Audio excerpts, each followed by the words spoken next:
LA filing number 16-7970. WNXX Jackson, KNXX Donaldsonville, and WDGL HD2 Baton Rouge. This hour brought to you by Spencer Callahan Injury Lawyers, LA 21 12681. Offices in Baton Rouge. Now, the Hunt Palmer Show. Yes! I feel like I've been waiting for this my entire life. You're listening to the Hunt Palmer Show on 104.5 ESPN Baton Rouge. Jolly good fun. Jolly good. Locking down the middle of the day. America's favorite daytime fun show. Live from the Mercedes-Benz of Baton Rouge studio. This is Hunt Palmer.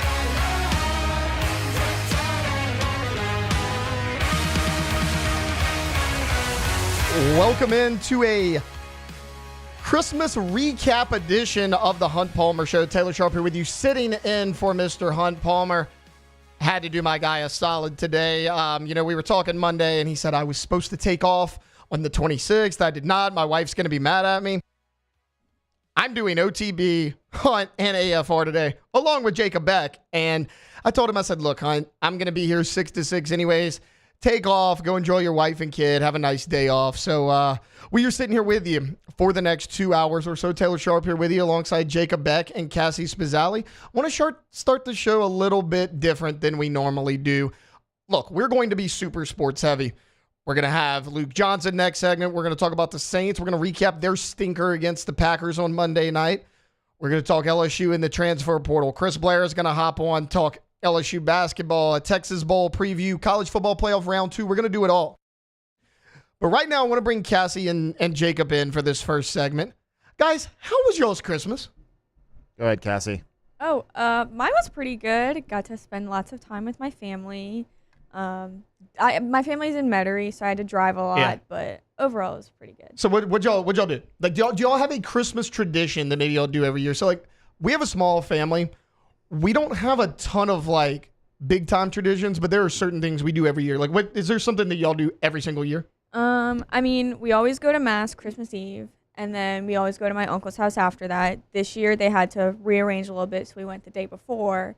And then always the day of, we go to my grandma's house, and that's pretty much it. But no midnight mass for y'all? Nah, that's too late for me. I like my sleep. Was it a midnight Catholic wedding on Saturday? Oh, so well, the wedding was not at midnight. The wedding was at about 7:30. That would be. It was at some late wedding. It was at some Catholic church right near LSU. Then we had to drive downtown, and the reception was at the Hilton. The reception lasted until midnight. Now, I was not in this wedding, but I was just close. I was the plus one. Victoria was just close enough in this wedding to where she couldn't really dip out early. You know what I mean? So we wound up staying until 11:30. So needless to say, I was pretty worthless on Sunday and Monday, but we knocked it out. Cassie, Catholic wedding. I am not Catholic. I grew up Baptist. Mm-hmm. Catholic weddings, incredibly long. Yeah. Incredibly. This one here, I think they called it a half-mass wedding or something like that. Like, this one was only maybe 30 to 40 minutes. Went to a Catholic wedding back in April.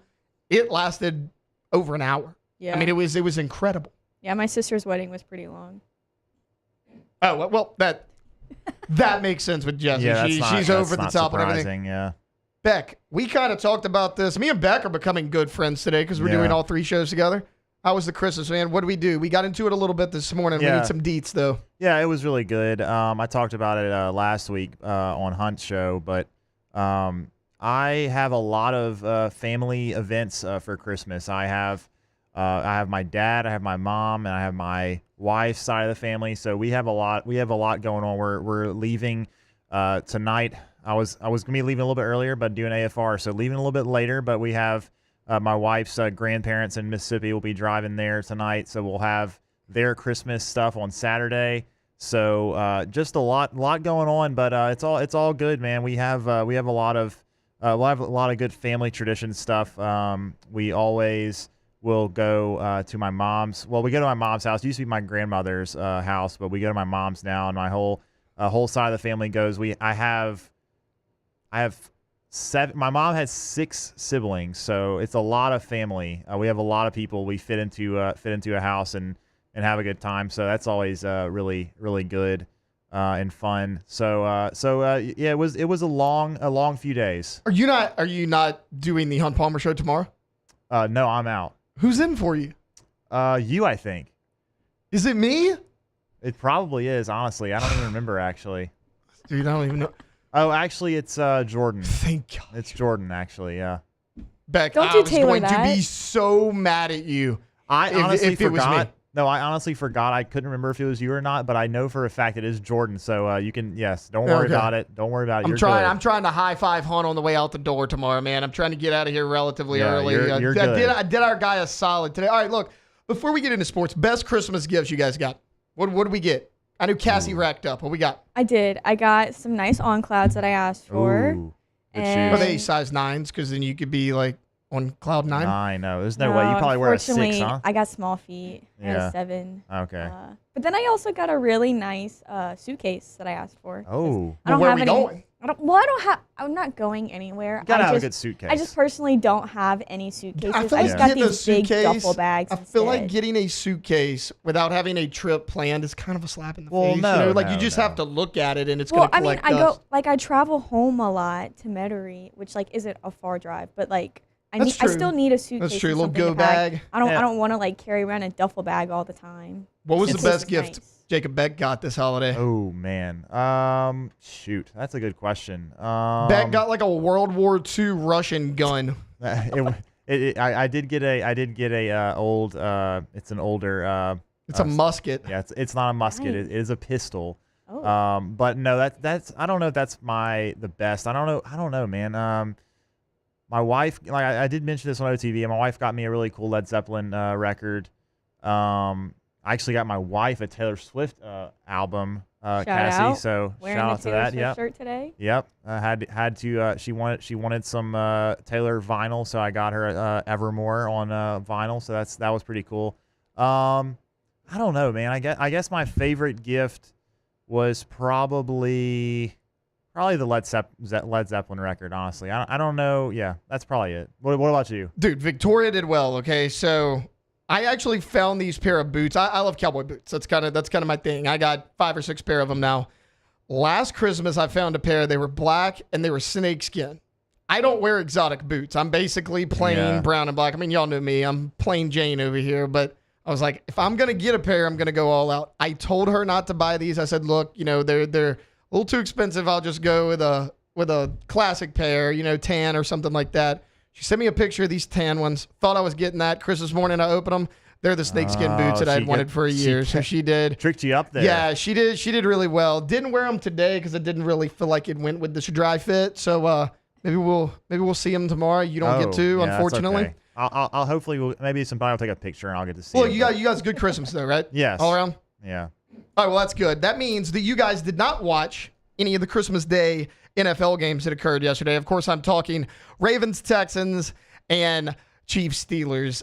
If you did watch these, bless you. I'm sure it was a complete waste of time. The Ravens beat the Houston Texans 31-2.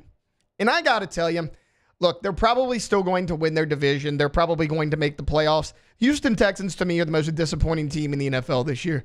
We saw C.J. Stroud do what a lot of rookie quarterbacks had not done last year. He led his team to the playoffs. He gets a wild card playoff victory over the Cleveland Browns, who at the time were red hot under Joe Flacco.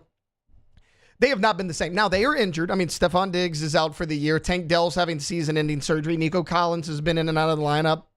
And I get that. You're throwing to a lot of nobodies out there, but C.J. Stroud just has not been good. I mean, I was one of those people that thought Stroud was going to struggle in the NFL, and I always tell T-Bob and Jake, I had the stupidest reason behind this.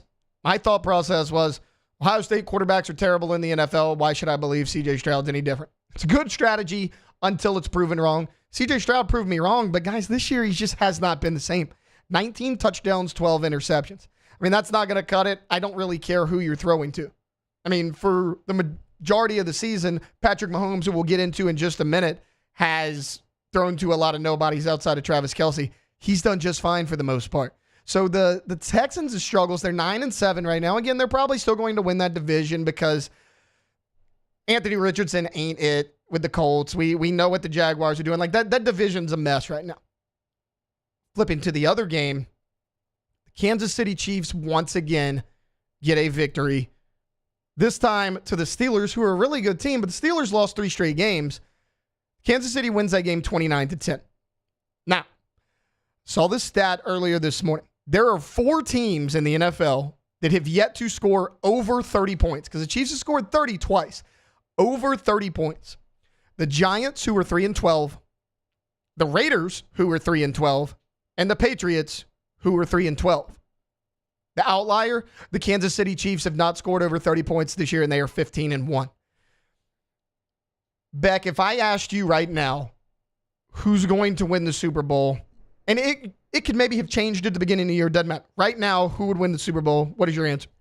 I'll say I'm pretty sure me and Hunt talked about this before the season started, and if I remember correctly, I was actually very high on the Buffalo Bills, as many people weren't actually. I still am. Some people were a little low on them because they were losing some talent, and Josh Allen, is still going to be good, but they just aren't going to have enough overall depth on the roster. But I was still high on them. I think I had them in the Super Bowl, and I honestly still think that they have a really good chance at making it. Obviously, they're going to have to go through Kansas City, as they usually do, but I still think they have a really good chance to get to the Super Bowl. So I think they're going to get there.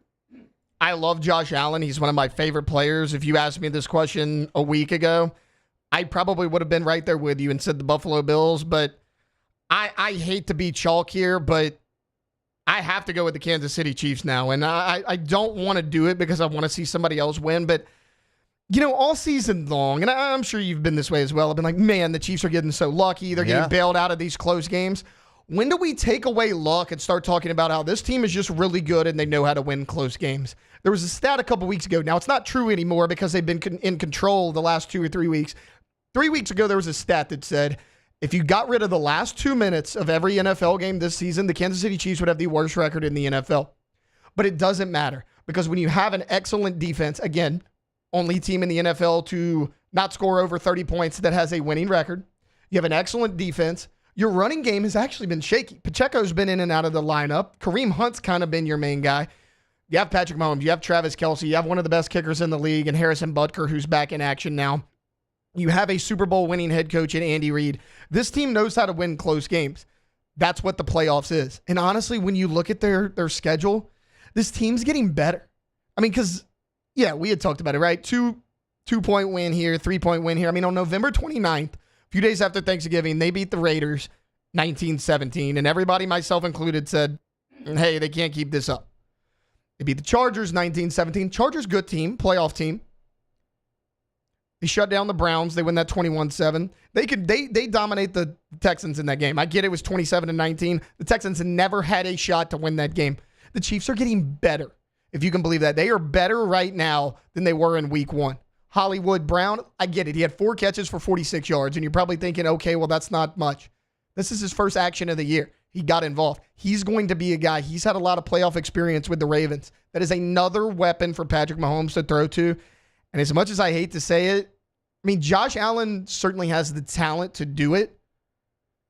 And he's won close games this year. That's been Allen's big thing, right? He's been able to win games when the game is on the line, and he hasn't made the crucial turnovers that he has in the past. I firmly believe Josh Allen should be the MVP this year. Him, Lamar Jackson, Saquon Barkley, I think that's your clear 1, 2, 3 right there. But until somebody knocks him off, I cannot pick against the Kansas City Chiefs. As unfortunate as that sounds, they've also locked up the 1 seed in the playoffs. So they have home field advantage. It is so hard to win in Kansas City. That's why everybody praised Joe Burrow and the Bengals for as long as they did, because their path to the Super Bowl, they had to go to Arrowhead Stadium. They had to knock off the Chiefs. Josh Allen hasn't been able to do that. Now, earlier in the year, they played, and the Bills won that game, and they certainly looked like the better team. That was in Buffalo, though. Now they have to go to Arrowhead. Josh Allen and the Bills have not been good in Arrowhead. They have the easiest path to the playoffs. They know how to win close games. Their quarterback, who is the best quarterback in the league, despite what the numbers may say this year, is getting better. And their defense is dominant. If they can get Pacheco back fully going, get Hollywood Brown and those receivers that are getting healthier, the Chiefs are going to be so hard to stop. And it's unfortunate to say, not that I, hate the Chiefs. I'm not a Chiefs hater or anything. I just want to see somebody else win. But until somebody else does, I got to roll with the Kansas City Chiefs. All right, look, we're going to take a quick timeout. I know that segment was a little all over the place. We did the Christmas recap, NFL games as well. When we get back, we are going to talk New Orleans Saints. They put up a stinker against the Green Bay Packers. We're going to be joined by Luke Johnson on the other side here on the Hunt Palmer Show, 104.5 ESPN Baton Rouge. The Hunt Palmer Show. At Bayou Automotive, we believe in a sales process that puts you first. We want you to experience an easy purchase with clear pricing and great service. Let Bayou Ford and Bayou Chrysler Dodge Jeep Ram be your trusted partners in finding your perfect vehicle. The crew at Bayou Automotive is going to do right by you. At Atmos Energy, our smart choice solutions help customers save energy and emissions with rebates up to $500 off high-efficiency natural gas appliances, smart thermostats, and weatherization upgrades. Together, we're fueling our energy future. Looking for the ultimate game day experience? Come to the Queen Casino in Baton Rouge. Wall-to-wall TVs mean you'll see every touchdown in HD. Place your bets and feel the thrill of every play with our DraftKings Sportsbook. The Queen Casino, where every moment is a win.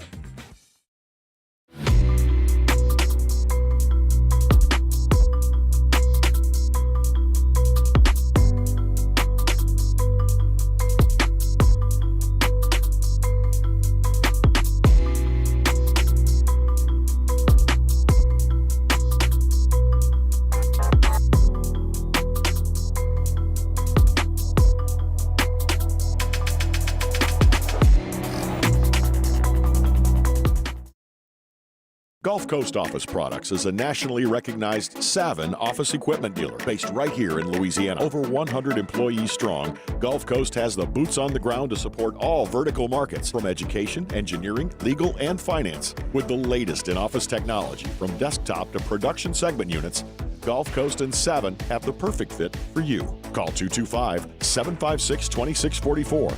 That's 756-2644 for Gulf Coast Office Products. I've been doing business with Luba for 25 years. They're dependable, trustworthy. It's just the attention to detail with our clients. Our folks have years and years of experience. They're highly trained professionals, but many companies have that asset. What I'd like to think makes Luba a bit different is that we use those talents in a way that truly is dedicated to serving the needs of the folks who depend on us. Dylan Cruz here to tell you about Six Rings Baseball and Softball Camp. If you live on the North Shore and play ball, go to Six Rings Camps with former LSU assistant coach Dan Canaveri. His knowledge is second to none, and your child will improve and have fun doing it. Camps were held at Coquille Park and Six Rings Academy in Covington with 4 sessions over the summer. Full day and morning only sessions are available from ages 7 to 13. Go to sixringsbaseball.com or call 985-206-9096. Learn the game to love the game. Gulf Coast Bank and Trust is giving our customers the power to bank anywhere, anytime during this challenging event. And we're right there with you. Our mobile banking app is a smart way to manage your money and time. Gulf Coast Bank and Trust, the bank that cares about you.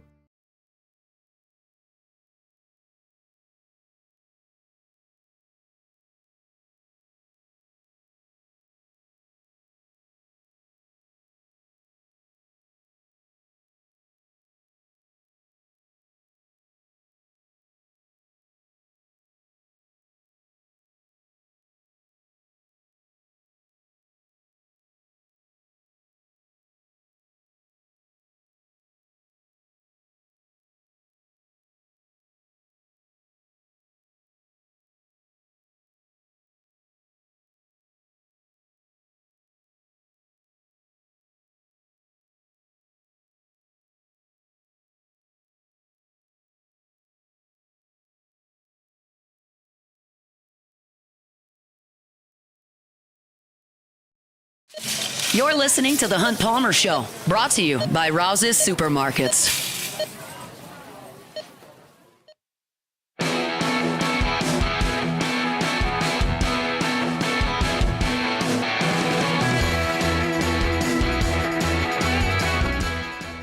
All right, welcome back into a Thursday edition of the Hunt Palmer Show. Taylor Sharp here with you, filling in for Hunt Palmer, who is taking a much-needed day off. Our guy Hunt, I don't believe, is taking a vacation all football season. He didn't have a summer one as well. I told him, hey, take the day off. I can hold it down for you here on this Thursday. Speaking of Thursday, every Thursday at 1:15, Luke Johnson with The Advocate hops on to talk New Orleans Saints. Luke, how are you today?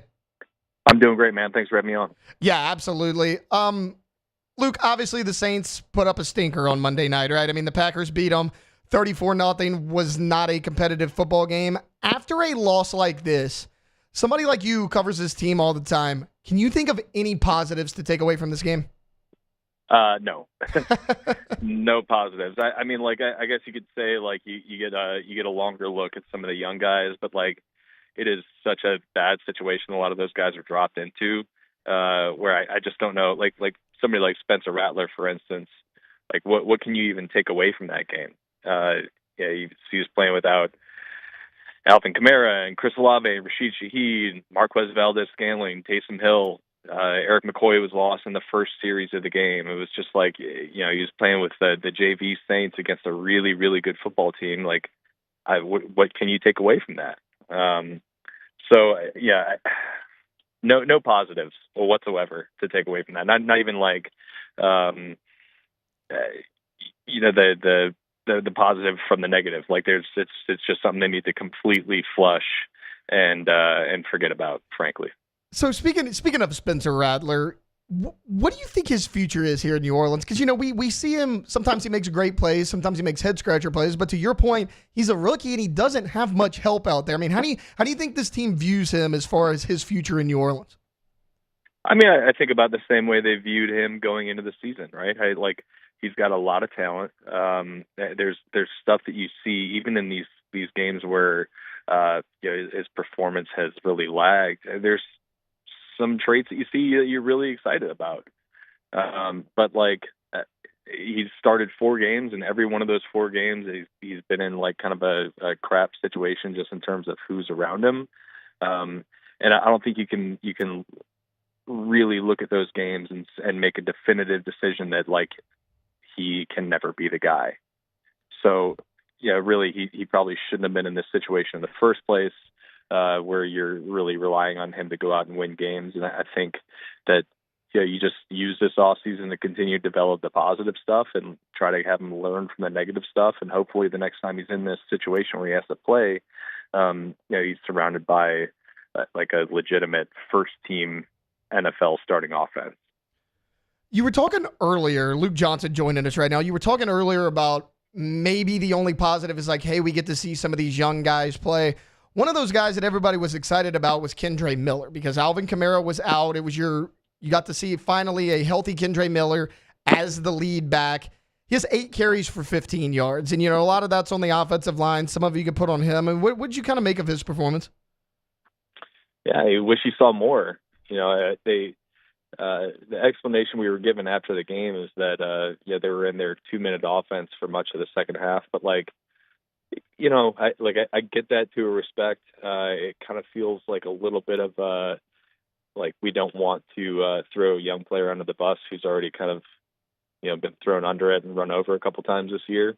I feel like there had to have been a different reason he wasn't on the field because, look, this team's not going anywhere. Even if you're running your 2-minute offense, you had no chance of winning that game. So just see what you got in the player.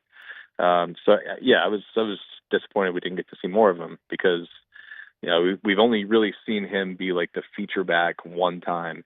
That was week 18 of last year, and he looked really, really good. Obviously he's missed so much time with injury. You just want to see more of him out on the field. So I definitely came away disappointed with that. Not just because of the statistical line, but it was because we just didn't get to see much of him. Luke, I was looking for positives as well after this game, and if I found one, it might be Demario Davis, and not necessarily the game he had. I mean, he did lead you in tackles with 10. He had a tackle for a loss, sure, but last week he led you in tackles again with 14. He had a sack. At 35 years old, I watched Demario Davis on this defense. He's made his money. He's 35. He's on a team that is going nowhere this season. It'd be very easy for a guy like him, Kamara, Cam Jordan, all those guys to mail it in. Demario Davis still playing at a high level. I mean, where do you think he ranks now among Saints all-time greats? I mean, pretty far up there. Let's see. He's been here since 2018, so this is his 7th season with the Saints. I think he's topped 100 tackles in every single season. He's made all pros. He is absolutely, without a doubt, a Saints Hall of Famer. And I think he's got a borderline NFL Hall of Fame chance. Yeah, he's one of the best defenders they've ever had in here, certainly since the Dome Patrol days. Yeah, they went a long time with really just bad linebacker play here. So yeah, he ranks up there. It's like in the all-time annals. Right up there with guys like Sam Mills. Is some of the best defensive players ever wear a Saints uniform. I am going to be curious to see what happens after this year, though. Like he's playing at a high level, but he's not playing at like the Demario Davis level that we know. Yeah. There's just been a little bit of slippage in his game, and I'm curious if he still wants to play. And if he still wants to play, if he's going to get an opportunity to continue doing it here. I think this organization has to make some really tough decisions this offseason. And you just wonder if like they want to continue rolling the guys like Cam and Tyron and Demario out there, even though they're still, I think, capable NFL football players. Demario's case still a very good NFL football player. Or if they want to, kind of give into this youth movement, which they've been delaying for a long time. It's really an interesting situation for them, especially on the defensive side of the ball. Speaking of, right there into the next one, you're talking about Davis's slippage in play a little bit and what the future is going to look like. Luke, is there a group of young guys you would say, hey, this is the core group of guys for the future on the Saints defense? Yeah, I think really the only way you could look at it is in the secondary, right? They're very young in the secondary outside of Tyron. Alontae Taylor, you've got Kool-Aid McKinstry. Both of them are under contract for next season. Paulson Adebo is a free agent, or he's going to be a free agent. And he might have, instead of playing himself out of New Orleans, because of his injury, he might be available to come back and sign a short-term kind of prove-it deal off that injury. I think they're still young there, but like everywhere else, I think they could probably use like an infusion of young talent on this roster. Frankly, that goes for the offensive side of the ball too. Like they've got to get young playmakers pretty much everywhere except for the secondary. Let's shift from roster of the future to head coach of the future. Seems like every week a new coaching job people are suspecting will come open, where the Saints rank on the list of like vacant head coaching jobs. As far as Darren Rizzi goes, how realistic of a shot do you think he has to be the full-time guy next season? Yeah, if I were like handicapping it at like a percentage chance, I don't know, like 10 or 15. Mm-hmm. We had a conversation, me and a couple of my colleagues in the media corps, just like about whether the Packers loss, just effectively ended his candidacy. And I don't think it did. He's going to get an interview regardless. But I don't think that one really, really bad loss is like them just saying like, well, this guy obviously can't do it. We've seen Hall of Fame coaches get, have their teams just get blown out before. I don't think you can look at one individual game. It's got to be the body of work. And I still think the body of work has been good enough to merit him being a legitimate candidate. But I think there might be some fatigue in this organization for like the way things have gone for a long time. You remove a future Hall of Fame coach and a future Hall of Fame quarterback from the equation in Drew Brees and Sean Payton, and it hasn't looked good. And maybe they just want to rip that Band-Aid off and go with a completely new direction. I think that probably hurts Rizzi's chances. I think the whole idea of interim coaches taking over as head coaches and failing generally, it probably doesn't help Rizzi's chances. I think he should be a candidate. I think he will be interviewed. I think there is a small chance that he gets a job, but I think he's got to add to that body of work in these next two games, and not let kind of that really, really bad loss in Green Bay turn into more chances to knock his candidacy. Speaking of these last few games, you have your next game is against the Raiders, who certainly have their struggles as well, and then you close it out with the Tampa Bay Bucks. I'm not even talking win-loss here, Luke. What are some things you want to see during these last few games?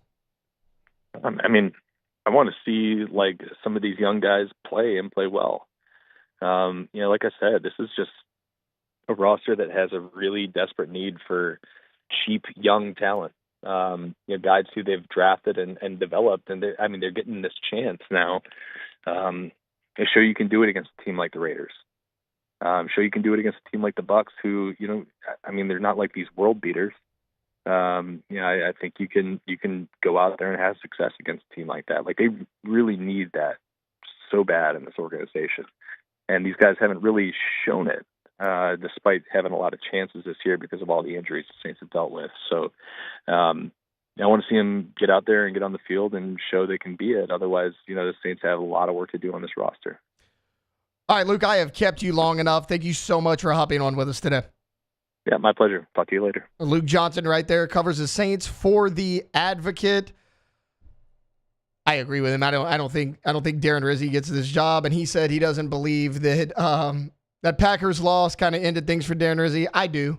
And again, not because of Darren Rizzi or anything he did in particular. You can kind of see that interim bump that they call it, that spark you get when you make a coaching change, is effectively gone. It is out the window. What I wanted to see was, can this team continue to get better under Darren Rizzi? First 3 or 4 weeks, they looked really good.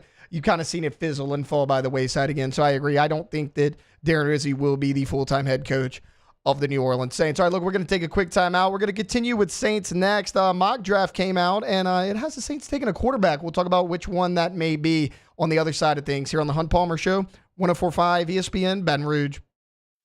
The Hunt Palmer Show. Genesis of Baton Rouge, genesisofbatonrouge.com. They're the only fully exclusive Genesis dealer in the state of Louisiana, and they're right here in Baton Rouge. I told y'all earlier this week, we were driving, my wife goes, "Oh, that's that car I really like. It's a Genesis." And she had no idea that I even do this. I was like, yeah, they're really nice. They're really, really nice. And you should know it too. You don't see a ton of Genesis on the road because it's fairly new to our city here. They've only been at that location for a year and a half, but go check it out. It's a luxury vehicle. It's a luxury experience to be a Genesis driver. That means 3 years of complimentary maintenance, a 10-year, 100,000-mile warranty. It's a luxury experience at a reasonable price over at Genesis of Baton Rouge. Every single car that's on the lot at Genesis of Baton Rouge is online at genesisofbatonrouge.com. And all of them, every single model, from the entry level to the highest end, come with the same safety features. Safety is a priority for Genesis. Go check them out. Genesis of Baton Rouge. They're online at genesisofbatonrouge.com. That's Genesis of Baton Rouge.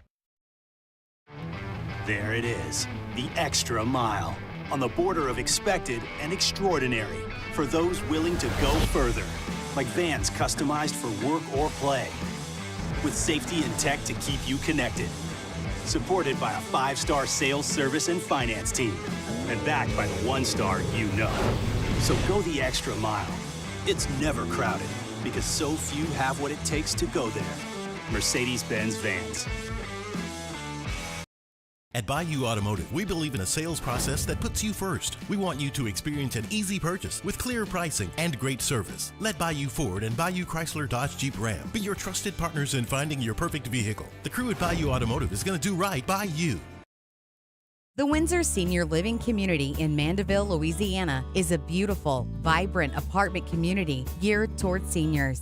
They are nestled right in the heart of Mandeville, where seniors live a more carefree lifestyle in spacious apartments with the peace of mind that comes from having a little extra help. Call the Windsor at 985-624-8040 to schedule a lunch and tour. Come see how the Windsor can be your passport to peace of mind. Breck teamed up to reimagine your parks, and you imagined big. With your help, we went to work, creating 12 beautiful community parks across the parish. A family-sized water park, miles and miles of trails, and parks just for your dogs. There are more places to splash, to explore, to run wild, and even soar. You imagined, we delivered. Gold. Breck, your #1 park system in the nation. Electricity is all around us, and our families depend on it. Every day is sparked by the power of a cold drink or a warm meal, a movie night, and a comforting light at the end of a dark hallway. From sunrise to sunset, playtime to bedtime, our team is ready to take care of your electrical needs. Even in the case of an after-hours emergency, the light in your life shines brighter with Mr. Electric. Hey, it's Matt Moscona. For years, you've heard me tell you about Insurance Network of Louisiana, helping you find better coverage for less money. But it's not just for your home and auto. They also offer commercial property. So, retail stores, professional offices like doctors, dentists, attorneys, clothing boutiques. Insurance Network of Louisiana can find you better coverage for less money. They service the entire state of Louisiana, and they're local. So call today at 293-0450 or lainsurance.net. Looking for the ultimate game day experience? Come to the Queen Casino in Baton Rouge. Savor game day platters and snacks, plus drink specials at 1717 Kitchen and Cocktail. So come out for game day. This is the Hunt Palmer Show, brought to you by Rouse's Supermarkets.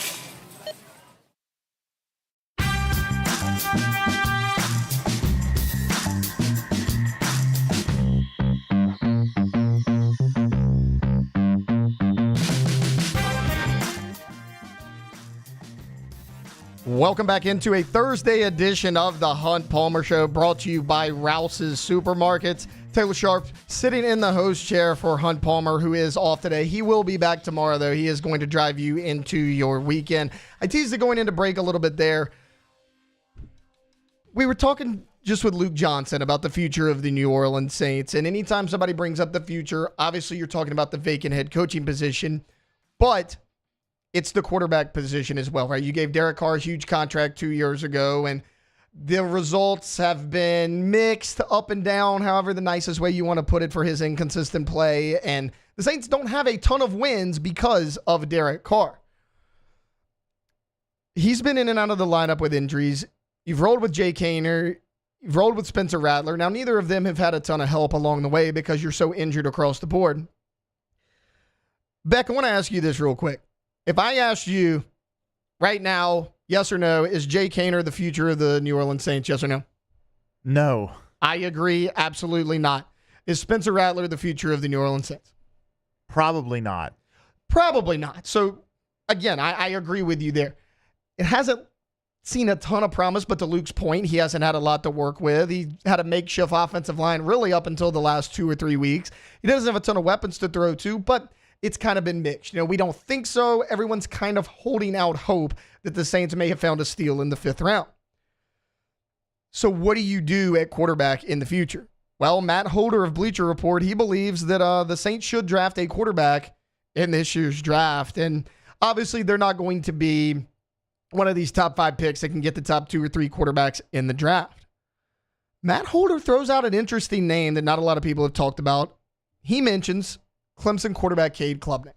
Now, a lot of people are going to take pause on that and say, well, you know, Klubnik's been inconsistent in his college career, and for sure. He was probably thrown into the fire a little bit before he was ready as a freshman, but look at what he's done this year. He led them to the playoff, and yeah, they got eliminated by Texas. I understand that, but Cade Klubnik, 3,600 yards, 36 touchdowns, 6 interceptions for him this year at Clemson. That's a really good season. The problem is Cade Klubnik is far from a finished product. Also, it's not official yet on what he's going to do as far as, is he going to enter the draft? Is he not going to enter the draft? I personally think it would be wise for Klubnik to go back to school for Clemson another year, unless you think you were a bona fide first-round pick, because we saw those receivers he was throwing to, right? They started getting chemistry more at the end of the year. All those guys are freshmen and sophomore. They're likely all coming back. The ACC being down, Klubnik coming back for another year with these young receivers, all the talent around him. He'd have to be a favorite to win the ACC, to make the college football playoff again, and potentially enter his name into the Heisman Trophy conversation. So I actually think Klubnik should come back. But let's say it's not Klubnik. Let's say it's somebody else. What this article states is, as far as Matt Holder goes, it would be wise for Mickey Loomis to move on from Derek Carr this offseason, seeing as the Saints are currently projected to begin the offseason $63.8 million over the cap, and making Carr a post-June 1 cut would save them about $34 million. Also, he's 34 years old in the spring. Now, that all sounds fine, but when you take the dead cap into consideration, Adam Schefter actually broke this down a few days ago. First off, Derek Carr has a no-trade clause. He would have to waive that no-trade clause. I personally don't see Derek Carr doing that. The Saints are already on the books for $48.4 million of dead money. That's with the Marshawn Lattimore trade, cutting Michael Thomas, getting rid of Jameis Winston. That leads the NFL. So $48.4 million in dead money heading into the offseason. If you cut Derek Carr, that would put you at almost $100 million in dead cap money. He mentions that this team needs a lot in free agency. It would be incredibly difficult to offer competitive offers in free agency when you have $100 million tied up in money to players that aren't even on the team anymore. Also, you have a coaching vacancy. Now, ideally, you would bring in a coach and a quarterback at the same time. Let them kind of, throw them both into the fire in year one, kind of learn on the fly together. That kind of is in Derek Carr's disadvantage because if the Saints are going to hire a new head coach, maybe you want to bring in a quarterback. But as far as head coaching jobs that are coming open, which one's going to be the most desirable for these coaching candidates, with or without Derek Carr? Let's say you get rid of Derek Carr. Do you want to go to a team that has no certainty as far as the future of their quarterback position? All of your stars, quote unquote, on your team are aging, and you have $100 million tied up in dead money for players that aren't even on the team anymore. That's honestly not that desirable to me. Putting Derek Carr back into the equation, it's not great at the same time, but you still have a veteran quarterback. You can say, okay, I'll come in, I'll draft my guy who I don't necessarily think is going to be the starter day one. He can come in, he can learn under a veteran in Derek Carr. I can kind of steady the ship year one, and then year two, boom, no excuses. I got my guy into the building. I've revamped everything. This team is more than just a quarterback away from competing. Now, obviously, a quarterback helps a lot of things, right? A good quarterback can mask a lot of deficiencies on your team. This team is a lot more than just a quarterback away. So, as much as I would like for the Saints to make some move and say, hey, we got our quarterback, he's our hotshot guy for the future, he's a can't-miss player. First off, there are no such thing as can't-miss players. I always firmly believe that. And secondly, again, with that dead cap money, it would be $100 million if you cut Derek Carr. How desirable is this job at that point to potential coaching candidates? Look at the jobs that are coming open. The Giants, in all likelihood, could come open. The New York Jets are open. What about the Raiders? Do they give Antonio Pierce another year? Do they not? What about the Jacksonville Jaguars? Because you haven't been good. Trevor Lawrence seems like he may have degressed a little bit, but maybe a change in coach will turn that around. Trevor Lawrence still a young player, still very talented. He had that good second year where he led his team to the playoffs, actually upset the Chargers in that playoff game. There are a lot of teams out there that are going to be looking for head coaches. As the organization of the New Orleans Saints, you have to pitch to coaches. Coaches are pitching themselves to you as to why you should hire them. You also have to pitch yourself to potential candidates why they should join this organization and not a different organization that may have younger stars, that may have more cap space. I'm all for moving on from Derek Carr because that experiment looks like it has failed. But at the same time, how desirable does that job become if Derek Carr is not on that roster and you have all that dead cap money? You can't sign free agents. You're not going to be high enough in the draft to get a top 5 pick. You don't really have a ton of young stars. Chris Olave's future is certainly up in the air. You signed Kamara to a long-term deal, but he's aging. Kendre Miller, we still don't know about. And then on defense, Alontae Taylor looks great. Paulson Adebo, awesome. You got Brian Brzee on the defensive line, but outside of those guys, Jordan's getting older. DeMario Davis is getting older. Tyrann Mathieu is getting older. You don't really have an identity on this team, and without a quarterback in place, I don't know how desirable this job becomes to potential coaching candidates. All right, look, we're going to take a quick timeout. Don't worry, we are moving away from the New Orleans Saints. That'll do it for our Saints talk for the day. Coming up on the other side of this break, we have a surprise guest. You'll have to stay tuned to find out who that is. That's coming up here on the Hunt Palmer Show, 104.5 ESPN Baton Rouge. The Hunt Palmer Show.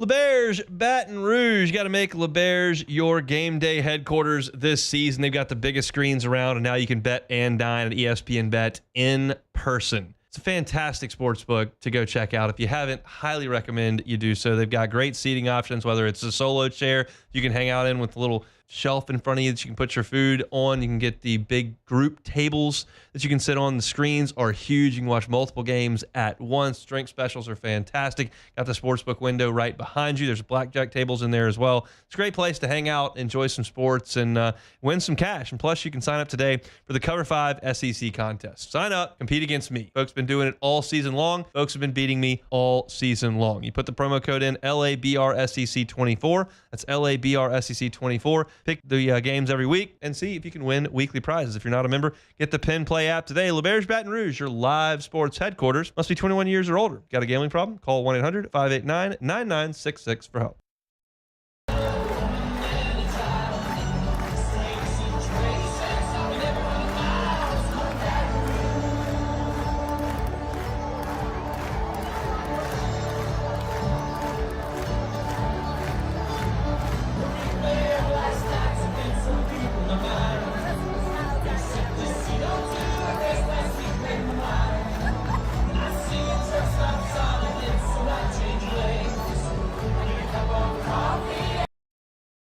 Jerry and Benny Payne began Central Plumbing Company out of their driveway in Tanglewood subdivision. 50 years later and 4 generations down the road, we continue to serve Baton Rouge and the surrounding areas for all of their plumbing needs. Residential, commercial, industrial, or hospitality, Central Plumbing is here 24/7, 365. We want to thank our customers, family, and friends for 50 years of success. And looking forward to 50 more. At Bayou Automotive, we believe in a sales process that puts you first. We want you to experience an easy purchase with clear pricing and great service. Let Bayou Ford and Bayou Chrysler Dodge Jeep Ram be your trusted partners in finding your perfect vehicle. The crew at Bayou Automotive is going to do right by you. Gulf Coast Office Products is a nationally recognized Savin office equipment dealer based right here in Louisiana. Over 100 employees strong, Gulf Coast has the boots on the ground to support all vertical markets, from education, engineering, legal, and finance. With the latest in office technology, from desktop to production segment units, Gulf Coast and Savin have the perfect fit for you. Call 225-756-2644. That's 756-2644 for Gulf Coast Office Products. I've been doing business with Luba for 25 years. They're dependable, trustworthy. It's just the attention to detail with our clients. Our folks have years and years of experience. They're highly trained professionals, but many companies have that asset. What I'd like to think makes Luba a bit different is that we use those talents in a way that truly is dedicated to serving the needs of the folks who depend on us. Dylan Cruz here to tell you about Six Rings Baseball and Softball Camp. If you live on the North Shore and play ball, go to Six Rings Camps with former LSU assistant coach Dan Canaveri. His knowledge is second to none, and your child will improve and have fun doing it. Camps were held at Coquille Park and Six Rings Academy in Covington with 4 sessions over the summer. Full day and morning only sessions are available from ages 7 to 13. Go to sixringsbaseball.com or call 985-206-9096. Learn the game to love the game. Breck teamed up to reimagine your parks, and you imagined big. With your help, we went to work, creating 12 beautiful community parks across. You're listening to The Hunt Palmer Show, brought to you by Rouse's Supermarkets.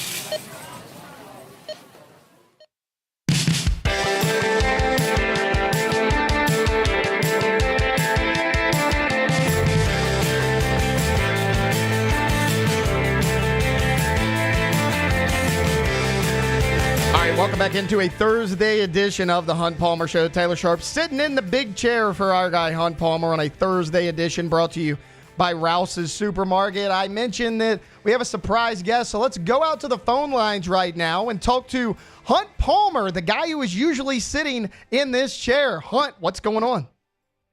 The Hunt Palmer Show. I was born to be on this show. Amazing name for a show. What is on the agenda for you today? You took the day off, and because of you, I am doing OTB, Hunt Palmer, and AFR. But I'm glad one of us is having a good day. What's on the agenda? The schedule's wide open. So the schedule is fairly wide open. We had a grocery store run this morning that involved a 3-year-old and a bouncy ball, which was a really poor decision by Dad. It got caught under some contraption. I had to get on the floor in Albertsons to try. It's just ridiculous. And then we are talking, doing a little gumbo here while he takes a nap. And I'm watching this SEC football thing, and I found out that Charles McClendon played for Bear Bryant at Kentucky. I didn't know that, so I just watched this little documentary thing, and I learned that today. So plenty of stuff going on. I didn't know that either. He certainly didn't beat Bear Bryant very often. Hunt, you told me when we called you were going to be in the process of making a roux. How is that going? The Roo's going well. We're on beer number 1. We're still stirring here. Things are progressing. We should have a nice gumbo here by 6 o'clock or so. We're very excited about that. The house smells excellent, which is really the best part of the entire gumbo. I like the fact that the house smells good more than I like eating the gumbo, quite honestly. No golf today? No golf today. I never play golf. It's just pathetic. I don't. You're a joke, Con. We know. This handicap calculator thing. I played 6 rounds of golf this year, and 3 of them were in one tournament on Memorial Day weekend. Yeah, and you live 5 minutes away from a championship golf course. Well, it's not really a proximity thing. It's more of a parenting thing and a work thing, and just I don't know. It's just stick Myers in a high chair. Stick Myers in a high chair or a booster seat. Put him in the golf cart next to you and go play some golf. On what's the problem here? He's not an infant. He's 3 tomorrow. He can't sit still for anything. I just told you he's running around the grocery store with a bouncy ball. I think he's going to handle a golf course. It's going to be a free-for-all. I'll never get him in the cart, and if I do, he'll probably jump out. Speaking of, how is the Myers man doing? The big day's tomorrow, right? Y'all got any plans for the birthday? Are y'all celebrating it today since you and your wife are both home? We're struggling with the fact that his birthday party was last week, but his birthday is tomorrow. He keeps talking about his birthday party tomorrow. There is no party tomorrow. I'm going to work. We're going to go get a donut, and that's going to be the extent of the birthday festivities. He had a party last weekend, so it's not hitting home quite yet, but he does realize he's going to be 3. It's a big week in the Palmer house. We have Christmas yesterday. His birthday is tomorrow. His mom's birthday is 30th. There's just a lot going on, but we'll survive it. Best Christmas gift Hunt Palmer received yesterday. What was it? Oh man, I got a lot of socks, which is real boring. What did I get that was cool? I run in the mornings, so I got a beanie that has a headlight on it, so people don't crash into me and kill me as I'm running. But really, the highlight of Christmas was the 3-year-old who figured out Santa Claus for the first time. That was very cool. Although, I will say, on Christmas Eve, he was super excited to leave the cookies and milk out. And he was super excited that Santa Claus was going to come, and hopefully we're going to get a bike and a helmet. And at a certain point on Christmas Eve, I think it was when we kind of got into his bedroom to put him down to sleep, he realized that a big guy was going to come down the chimney into the house, and he did not like that at all, and he did not want us to leave the room. He said that Rudolph was going to come through the roof, which seems unlikely, but it was a fear of his. So it went from excitement to terrified pretty quickly, but we pacified that, and he got to sleep. Well, if any consolation, you let Myers know I'm still scared of Santa coming down my chimney at night. Did Santa come through? Santa came through with the bike. Santa brought a balanced bike, which I will say was expertly assembled by Santa Claus and the elves. Okay. I don't believe that at all. Together. And he doesn't quite get it yet because he's been using a little trike that has this doesn't have pedals. Okay. You're supposed to just push yourself, and then you learn, and then you put pedals on. Okay, so it's like a training bike. Yeah, it's called a balance bike, and so we got out there today because it rained all day yesterday. We couldn't really use it. We got out there today. We made some progress, but there's work to be done. But the bike and the helmet did come in. I don't know if you saw this on Twitter yesterday. The helmet stayed on for 12 hours yesterday. It's pretty impressive effort to wear a helmet, and through 2 one-hour car rides and throughout dinner, he wore the helmet. Well, so we got that off, but he put it on this morning again. He likes the helmet a lot. The important question, though, Hunt, is he coachable? Oh, that's to be determined. He's not great at it. I'll be quite honest. There's a lot of selfish behavior. There's not a lot of sharing, and we don't really do things the way we're supposed to. I just mentioned the bouncy ball earlier. It's just an absolute joke. Just throwing things around the grocery store. So I would say that's to be determined. But at this point, it's not great. Speaking of not great, Hunt Palmer, quick thought on Saints Packers Monday night. What'd you think? Yeah, that was not great. The offense was terrible and the defense was terrible. Other than that, they were pretty rock solid. I was listening obviously a little bit earlier. I do think that's probably a disqualifying situation for Darren Ridley. Yeah, I think he's done. This organization needs to rip it down. They haven't done it. They need to do it. You don't need to hire the special teams coach and keep the general manager around. They've got to get some new faces in there.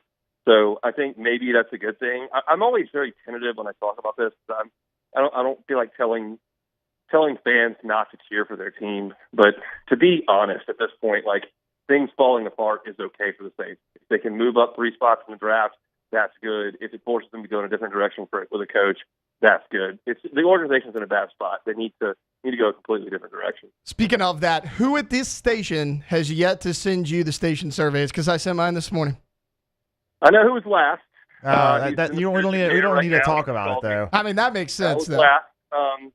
I'll give Alondra a bit of a pass. She's in a different state. It's true. She's not sent one in. But the last 2 were Jacob Beck and T. Bob Hebert. You know what? Sticking to the norms here. That didn't need at to Guarantee be Media. I'm not surprised one bit about either one of those. All right, we're up for a hard break, huh? We've kept you long enough. Don't burn the roo. Have a good rest of your day.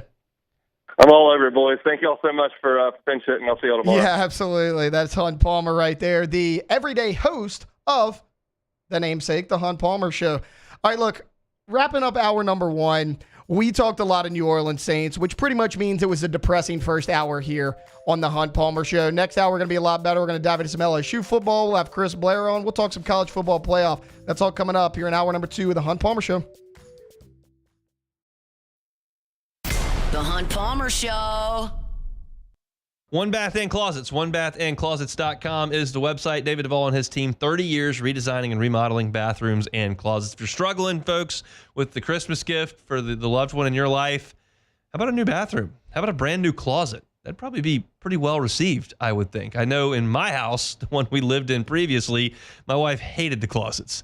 So if I could have gotten David Duvall and his team to come into that house and redo things, I think she would have been very, very happy. Unfortunately, I knew that we were going to move, so we just prioritized a closet in the move. If you don't want to move because you got a great interest rate and you're happy right where you are, you can still get that great custom closet. Every single thing specifically designed for you. David and his team can do it. They can handle your work in the bathroom as well. Get that free consultation with David and his team. Check out the website, onebathandclosets.com. Start right there. Get the consultation, see pictures of their great work, see their reviews from the satisfied customers, and get the show on the road. It's David Duvall and One Bath and Closets. OneBathAndClosets.com.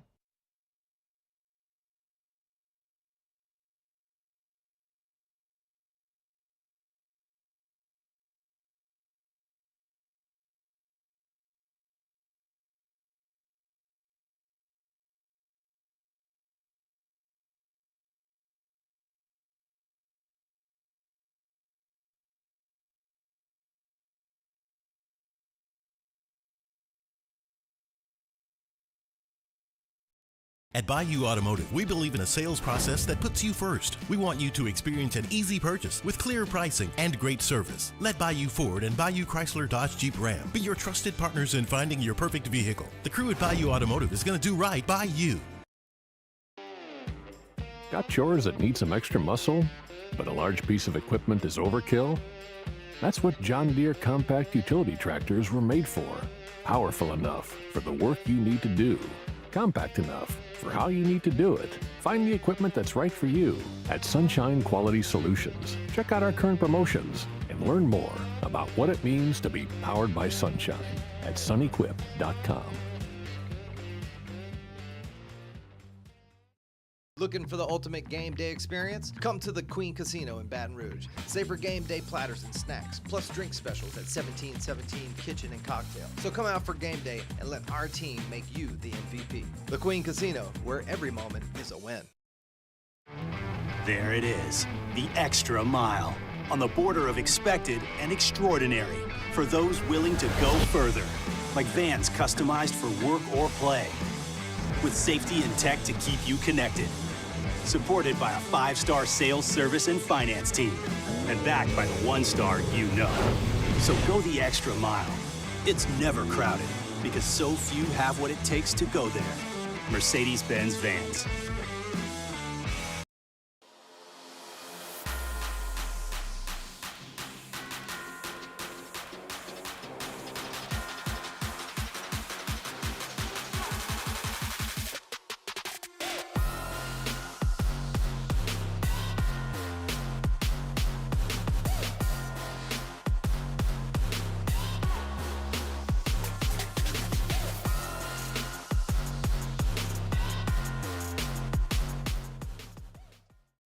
Gulf Coast Office Products is a nationally recognized Savin office equipment dealer based right here in Louisiana. Over 100 employees strong, Gulf Coast has the boots on the ground to support all vertical markets, from education, engineering, legal, and finance. With the latest in office technology, from desktop to production segment units, Gulf Coast and Savin have the perfect fit for you. Call 225-756-2644. That's 756-2644 for Gulf Coast Office Products.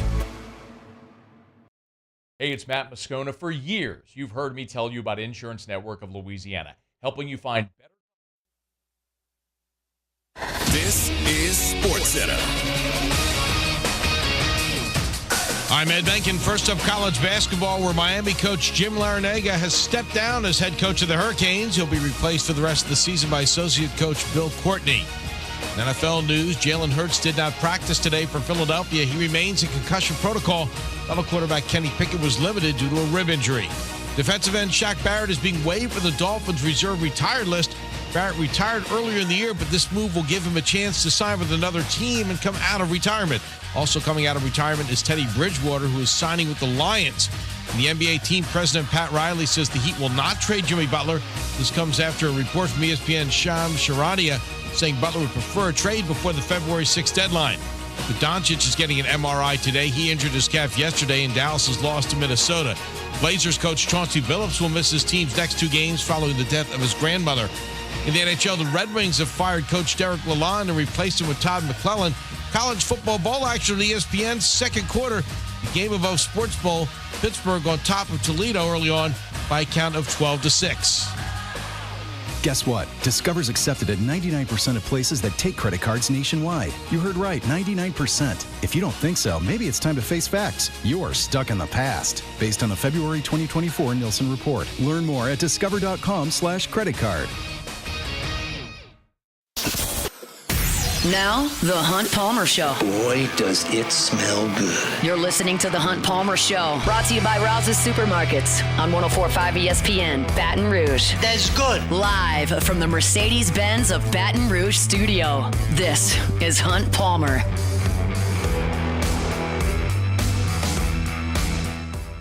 Well, it's almost Hunt Palmer. It's the Hunt Palmer Show, but Taylor Sharp sitting in for Hunt Palmer, who we just had on this very show. He will be back tomorrow to drive you into the weekend. I have said here this entire commercial break thinking, how much seasoning could Hunt Palmer possibly put into a gumbo? And the conclusion that I've came to is little to not very much. Look, it's fine. Hunt's a simple man. He likes his food simple as well. I feel like a lot of things that go into everyday gumbo would be far too spicy for our guy, Hunt Palmer. All right, look, we talked a lot of NFL and Saints in hour number 1. We're going to shift our focus to college football here in hour 2. And where I want to start is everyone's favorite topic, the transfer portal, because for the last 2 days, the transfer portal took off for the Christmas holidays as well. There's been very little news out of the portal. But what I wanted to look at was LSU's biggest remaining needs in the portal, because coming into the offseason, everyone said, hey, cornerback, tight end, O-line, edge rusher, and safety were probably the 5 positions of need. You've done a really good job filling most, not all, of those positions. Look at cornerback, you bring in Jakeem Jackson, you bring in Mansour Delane from Virginia Tech. You pair that with DJ Pickett, who's already practicing with the team in bowl practices. He looks like he's possibly a day 1 starter. Aiden Andine, who wound up being the highest rated cornerback in the state of Louisiana. You get Ashton Stamps back. You're going to be fine at the corner position. You bring in all this talent, and you have Corey Raymond back in the fold to coach these guys up and get back that DBU moniker that we all love to talk about, right? As far as tight end goes, I still think you need another tight end. Now, you bring in Bauer Sharp, Cousin Bauer is what I like to call him, over there from Oklahoma. Now, his numbers weren't eye-popping, but that was an offense that really struggled, especially in the passing game. He was actually the Sooners' leading receiver this past year. I think you need to add another tight end because you have Bauer Sharp and you have true freshman J.D. LaFleur coming in. That's essentially all you have. Now you have some walk-ons. You have Gabe Leonard. You have Giovanni Peterson, who both of those guys are probably going to play a lot in this bowl game, but you need another tight end. However, as far as an everyday starter, you may have found that guy in Bauer Sharp. So while it's important, I don't think it's at the top of your needs. You also need another offensive lineman. You did a really good job of bringing in Braylon Moore, the center from Virginia Tech. He was one of the hottest names in the transfer portal as far as offensive line. And look, speaking of Hunt Palmer, Hunt sent us a station survey, one Saints leaning, one LSU leaning. The LSU one was, who do you think the biggest transfer portal addition is for LSU this offseason? I went with Braylon Moore because of the flexibility I think it gives you on the offensive line. You put Braylon Moore at center, you put DJ Chester at guard, because I thought Chester improved a lot as far as technique, fundamentals, his blocking, but the snap infractions were just too much, and it did not really get better as the season goes along. And he was a guard coming into LSU. He didn't play a ton of center in high school. They moved him there because they saw some flashes in the offseason. They had a big hole to fill at center, and they plugged him in there. Braylon Moore has played center at a high level of college football for multiple years now. I think he slides in there to center. If Mabinga can continue to improve, you have him on one side, you have DJ Chester on the other, or can Carius Kern, can Solomon Thomas, can these guys come in? Now, both of them are projected more as a tackle, but they could always move into guard as well. I think you need a tackle as far as offensive line goes. There's a few names out there that we have looked at, and one of them, unfortunately, is trending elsewhere, and that would be Josh Thompson from Northwestern. He's a guy that has been a hot commodity. He's 6'5", he's 300 pounds. Brad Davis and this LSU staff haven't left a lot to the imagination. They have been after Josh Thompson from the get-go. Anytime I look at a guy, I don't care what they were ranked out of high school. I don't even care what their portal ranking is. I always look at their offer list. For Josh Thompson, LSU, Michigan, Michigan State, Ohio State, Tennessee were his top 5. That guy can play football on my team any day, because all of those recruiting staffs are not wrong about this guy. It seems, though, that Josh Thompson is trending towards the Volunteers. It looks like he's going to go to Tennessee. But you had recently brought in another offensive lineman from Washington State, and I apologize. I am going to butcher his name. I'm going to do it the best I can. Fa'alili Fayamo, the big tackle from Washington State. Look, he's 6'5", he's 310 pounds. He's a guy that has played a lot of football for Washington State. He was the number 2 rated offensive tackle in this year's NCAA transfer portal. If the staff is looking to make a splash, literally there may not be a bigger splash than this guy right here. He just completed his redshirt junior campaign, so he's got 1 year of eligibility remaining. Again, a guy that has played a lot of football. You're losing 4 starters on that offensive line. Will Campbell, Garrett Dellinger, Miles Frazier, Emory Jones. All 4 of those players are gone. DJ Chester, the lone returning starter, probably not even going to play center. Paul Mabinga, he played the last 4 games for you, and while it was up and down, he got a little bit better as the season went along. But overall, you got about 2 guys that have played significant snaps, DJ Chester and Paul Mabinga. So even with Braylon Moore coming in, you need a tackle. And I think they're going to go after Fayamu from Washington State. They've already brought him in for a visit. I think it's full court press on this guy, especially with Josh Thompson trending elsewhere. Now, a position they did a great job with was edge rusher, because you were actually really good at edge rusher this year. I thought the combination of Bo Davis and Kevin Peoples did a really nice job of filling that spot, because you had Braden Swinson and Savion Jones, who were your starters a year ago, but the jump that both of those guys made under Kevin Peoples was incredible. I mean, it seemed like big moment after big moment, Braden Swinson was going to come up with a sack, and Savion Jones, he was a guy that made some plays, but it was stuff that didn't show up on the stat sheet. That was flipped this year as well. He had an excellent season. Both of those guys are gone. So you have to fill 2 edge rushing positions, and you lose Deshaun Womack in the transfer portal. He's going to play at Oxford for Lane Kiffin. Gabriel Relaford was a true freshman on last year's team. He showed some flashes. So you have him back. That's 1 edge rusher. What does LSU do? They go get 3 experienced edge rushers. You go get Jamari Butler from Nebraska, Jack Pyburn from Florida, who I really like.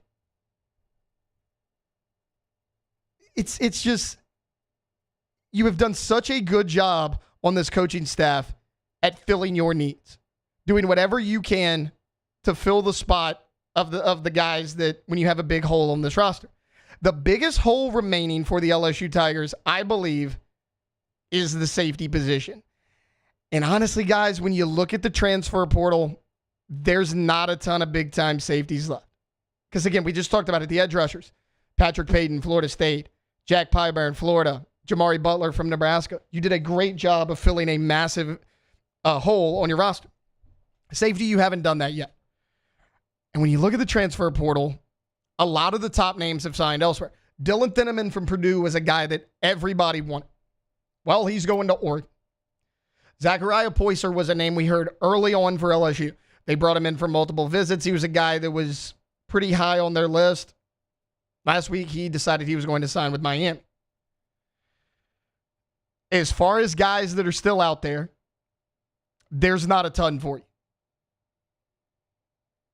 You do have Jalen Stroman from Virginia Tech. Look, there's familiarity there. His teammates already coming in. And look, he did not play a ton this past season, but he's played a lot of football for Virginia Tech. As a matter of fact, coming into the season, he was projected as a day 2 draft pick by Matt Zenit. So basically a second or a third round pick at the safety position. Again, he didn't play a lot this past season, but when he's been on the field, he's been a productive player for Virginia Tech. He's been there for 4 years. He's got a year of eligibility remaining.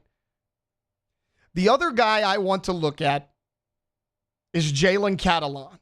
And for LSU fans, you may remember that name. He was at Arkansas for a number of years. This will actually be Jalen Catalon's 7th season of college football. Needless to say, he's played a lot of games.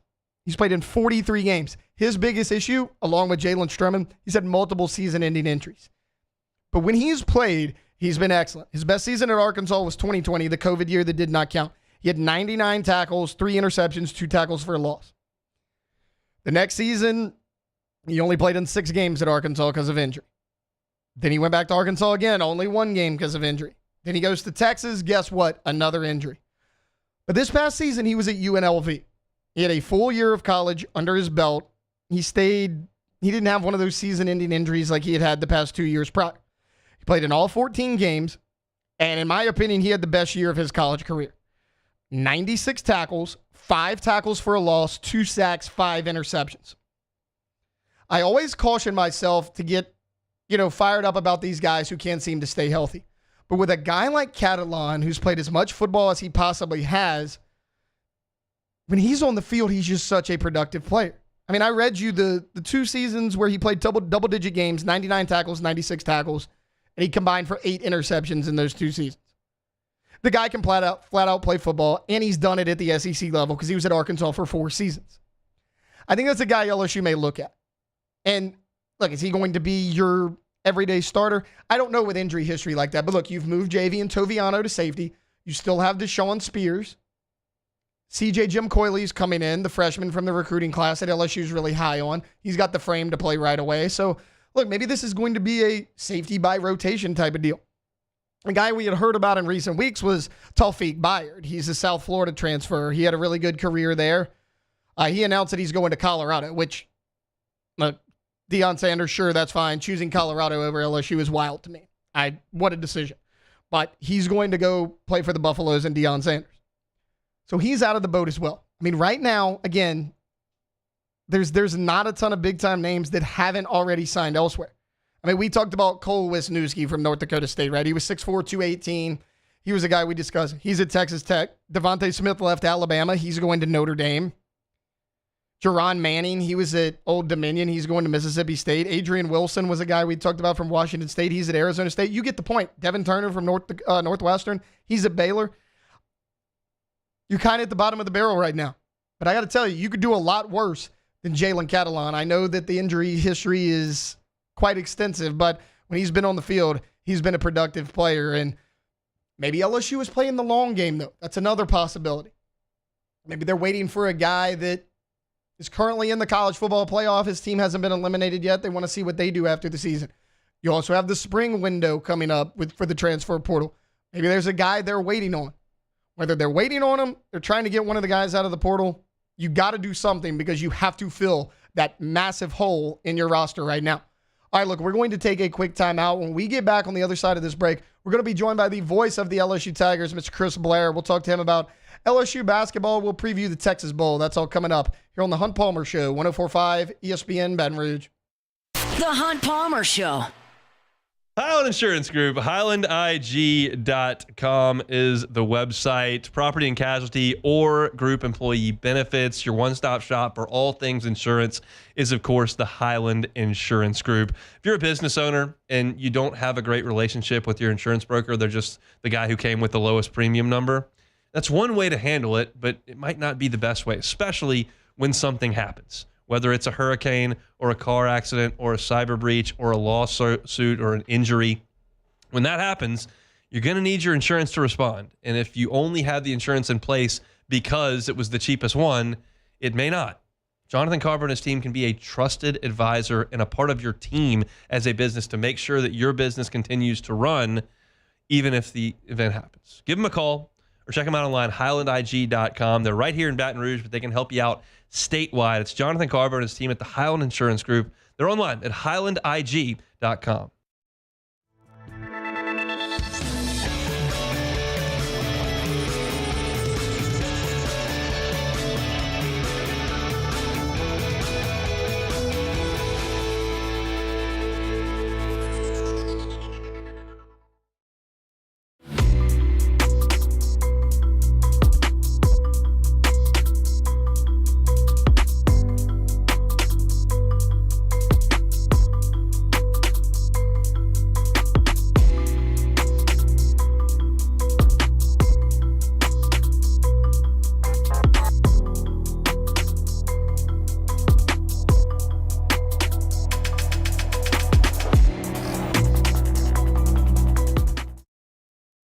Dylan Cruz here to tell you about Six Rings Baseball and Softball Camp. If you live on the North Shore and play ball, go to Six Rings Camps with former LSU assistant coach Dan Canaveri. His knowledge is second to none, and your child will improve and have fun doing it. Camps are held at Coquille Park and Six Rings Academy in Covington with 4 sessions over the summer. Full day and morning only sessions are available from ages 7 to 13. Go to sixringsbaseball.com or call 985-206-9096. Learn the game to love the game. Breck teamed up to reimagine your parks, and you imagined big. With your help, we went to work, creating 12 beautiful community parks across the parish. A family-sized water park, miles and miles of trails, and parks just for your dogs. There are more places to splash, to explore, to run wild, and even soar. You imagined, we delivered. Gold. Breck, your #1 park system in the nation. Electricity is all around us, and our families depend on it. Every day is sparked by the power of a cold drink or a warm meal, a movie night, and a comforting light at the end of a dark hallway. From sunrise to sunset, playtime to bedtime, our team is ready to take care of your electrical needs, even in the case of an after-hours emergency. The light in your life shines brighter with Mr. Electric. Gulf Coast Office Products is a nationally recognized Savin office equipment dealer based right here in Louisiana. Over 100 employees strong, Gulf Coast has the boots on the ground to support all vertical markets, from education, engineering, legal, and finance. With the latest in office technology, from desktop to production segment units, Gulf Coast and Savin have the perfect fit for you. Call 225-756-2644. That's 756-2644 for Gulf Coast Office Products. At Atmos Energy, our Smart Choice solutions help customers save energy and emissions with rebates up to $500 off high-efficiency natural gas. This is the Hunt Palmer Show, brought to you by Rouse's Supermarkets.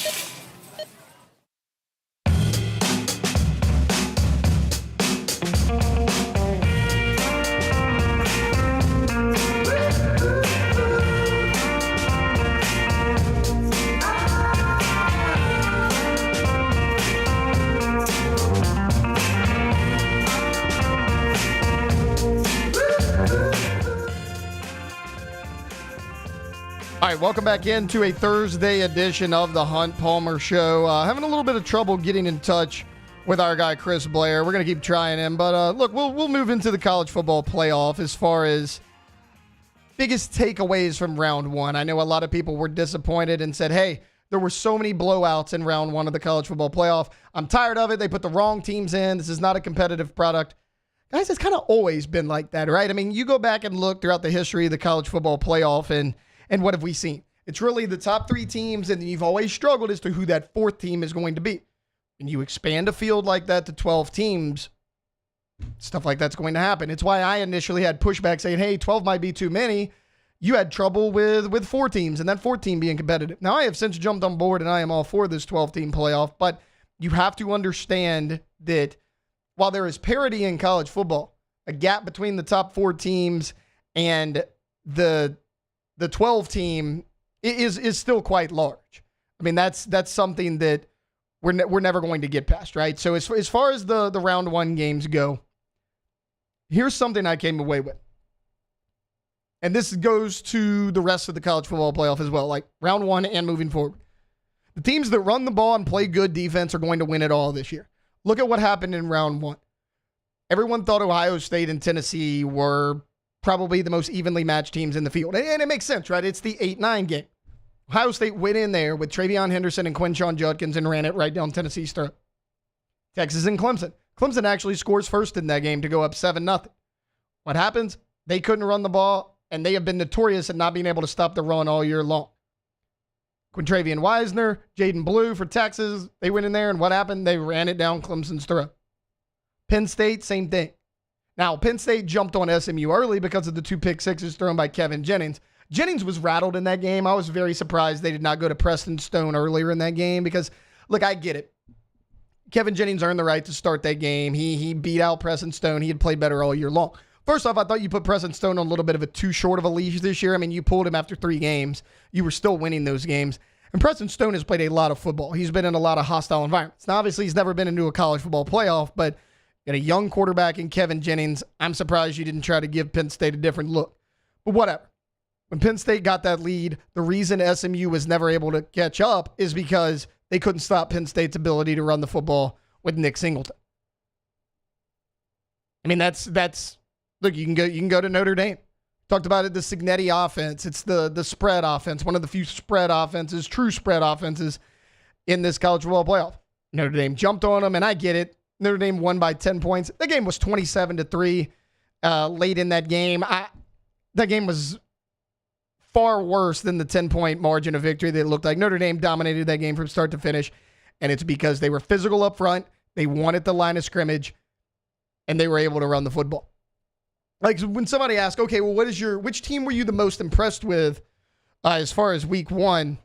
To me, it has to be the Ohio State Buckeyes.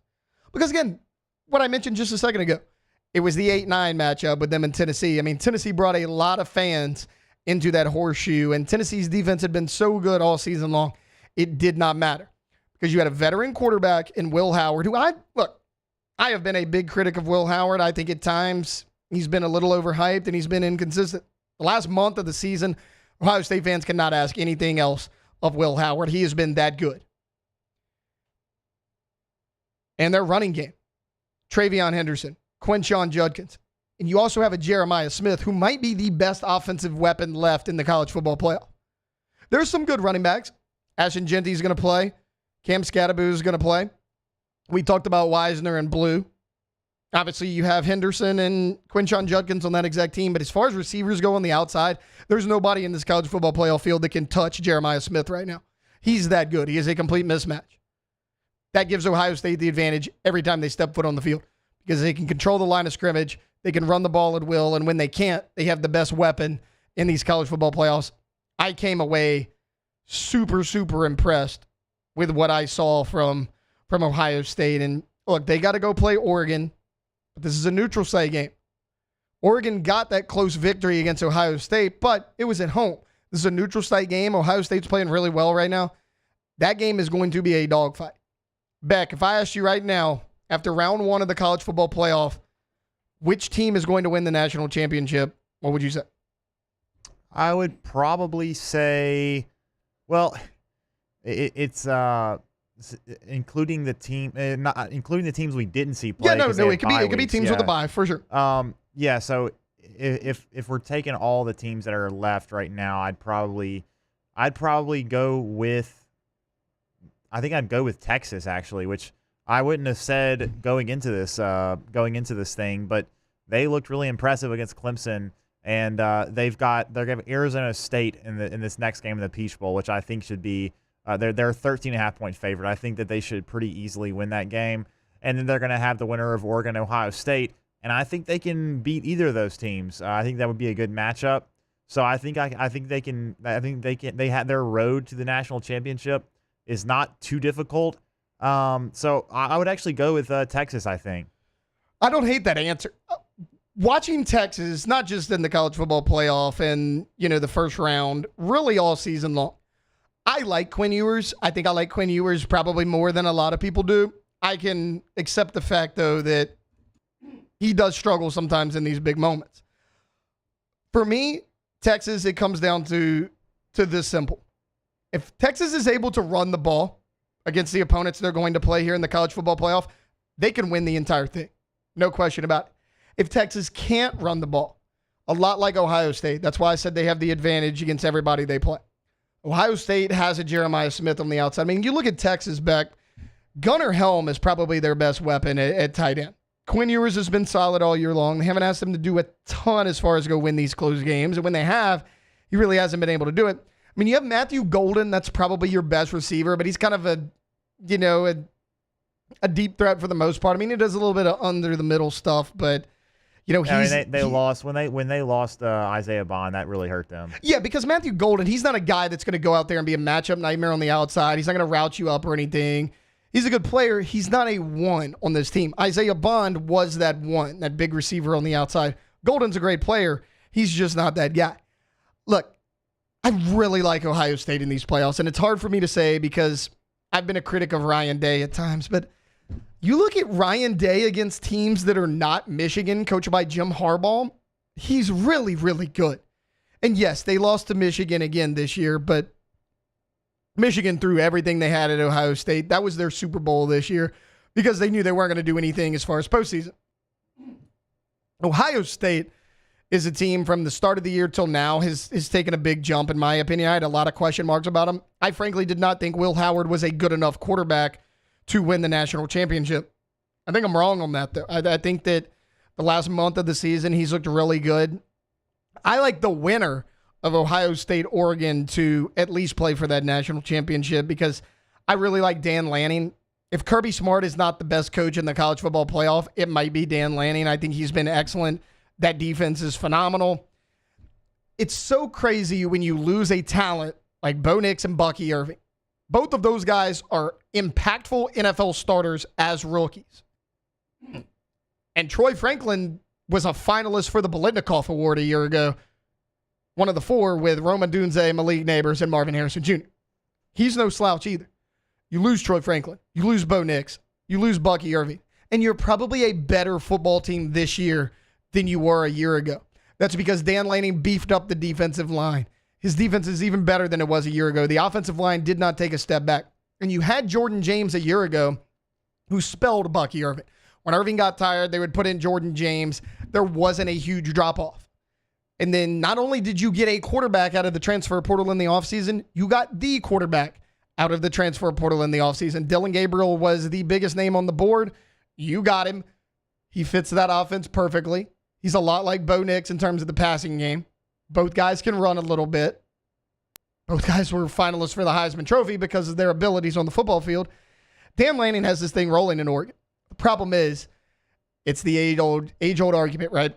It's so hard to beat a team twice, especially if you're Oregon. Like, this is why I think the college football playoff should be home field advantage throughout. I get it. There's so many traditionalists in college football among the elite saying, well, what about the Sugar Bowl and the Rose Bowl and the Orange Bowl? I don't care.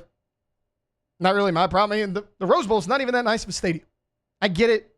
It is a historic stadium. It's been there for a long time. Things change a little bit. In case you guys haven't noticed, college football has gone through quite a few changes in recent years. I just think that it is going to be so hard for Oregon to take down Ohio State after they inched by them at home. Now a road game, or not a road game, a neutral site game in Los Angeles with the way Ohio State's playing. That first round game may have actually helped Ohio State because it wasn't like they were in a dogfight. I mean, the final score is what, 42-10? And they got their confidence. Ryan Day wins a big game. Will Howard steps up in big moments? These were the two big question marks we had for Ohio State coming into these playoffs. I just think that they might have the advantage over Oregon going into this game. Now, as far as the other games go, Notre Dame, Georgia. Notre Dame opened as a 1.5-point favorite. It's since been betted to Georgia as a 1.5-point favorite. I'm fine with that. That's going to be an absolute dogfight. That might be my favorite game of this second round. Either that or Ohio State, Oregon. Arizona State, Texas is an interesting one for me. Just because I really, really like Arizona State. When they kind of announced this playoff field, that was kind of the team I decided I wanted to pull for. Kenny Dillingham is a young, fiery coach. I think Sam Leavitt is a much better quarterback than people give him credit for. And Cam Skattebo, if Ashton Genty's not the best running back in college football, then it just might be Cam Skattebo. He's been phenomenal. He's physical. Everything he wants, everything you want in a college running back, Cam Skattebo is that guy for you. As far as Penn State, Boise State, I think Boise's going to struggle in this game, only because Penn State looks so good on the offensive and defensive lines. Now, if Genty can get hot early, you can get ahead in that game if you're Boise State. You can give them some problems because I don't know how many people out there can truly stop Ashton Genty. I know a lot of people are saying, oh, he's only played one Power 5 opponent. Yeah, it was Oregon, the number one team in the country. He ran for 200 yards and 3 touchdowns and averaged almost 7 yards per carry. His only performance against a Power 4 program was pretty damn good. I'm a believer in Ashton Genty. Boise State has to get ahead because if they don't, I don't know if I trust Maddox Madsen to make throw after throw to win this game, and they don't have a ton of receivers on the outside. They have a pretty good defense, but if they can get ahead and lean on Ashton Genty, they got a shot, but I think Penn State ultimately wins that game. All right, we are going to have Chris Blair when we come back from break, so we're going to take a timeout. We'll talk to the voice of Tigers on the other side of this. This is the Hunt Palmer Show. The Hunt Palmer Show. Audio Video Security Solutions, AVSSLA.com is the website. Mitchell Fisher and his local team are fantastic to work with, and they do a number of things. I talk to you about security systems all the time. They handled ours. If you're looking to get a security system at your business or at your home that's complete with all the cameras, the apps, everything that's got you set up at the top of a button, they can do that for you. They can also help you out with your outdoor entertainment space. If this is the time of year where you love to get out back when it's a little bit cooler, light the fire, listen to some tunes, or watch TV in the outdoor area, Mitchell Fisher and his team at Audio Video Security Solutions can help you out with all of that. They can supply the television. They can supply all of the equipment. Their install at the Palmer House was just painless and easy, and the customer service afterward has been great. They can do simple things like I talked about mounting the television. They can also do complex things as well. So give them a call or just check them out online, avssla.com. It's Audio Video Security Solutions. It's no secret. The best oysters in Baton Rouge are at Jolie Pearl Oyster Bar. Enjoy mouth-watering South Louisiana flavor and oysters from all over the country. And don't forget our nightly drink specials.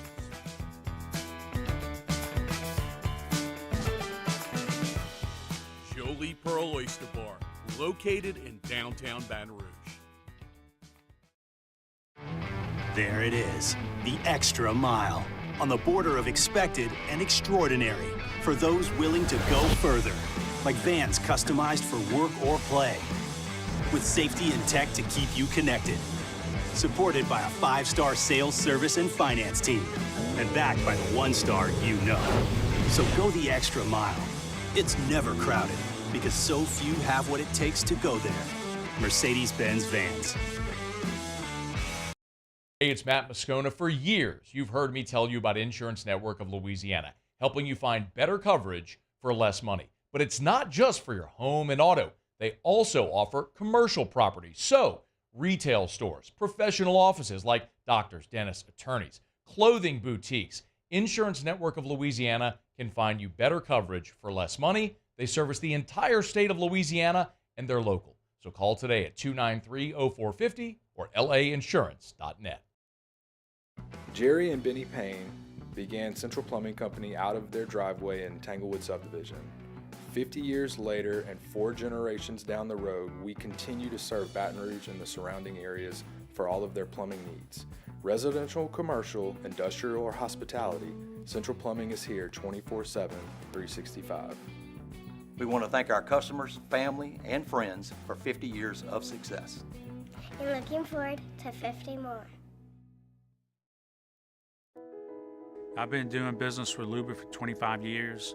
They're dependable, trustworthy. It's just the attention to detail with our clients. Our folks have years and years of experience. They're highly trained professionals, but many companies have that asset. What I'd like to think makes Luba a bit different is that we use those talents in a way that truly is dedicated to serving. You're listening to The Hunt Palmer Show, brought to you by Rouse's Supermarkets.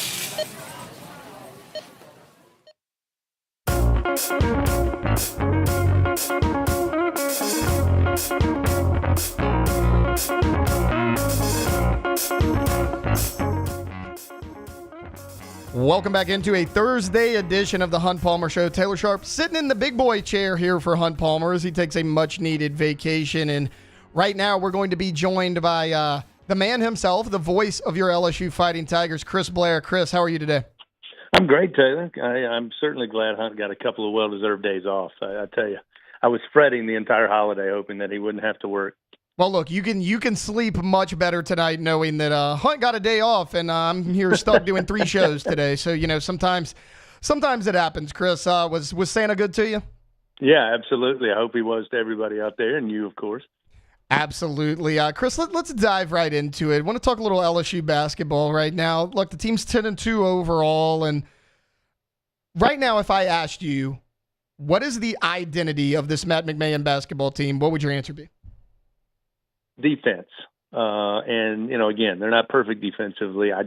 It's been just great to watch.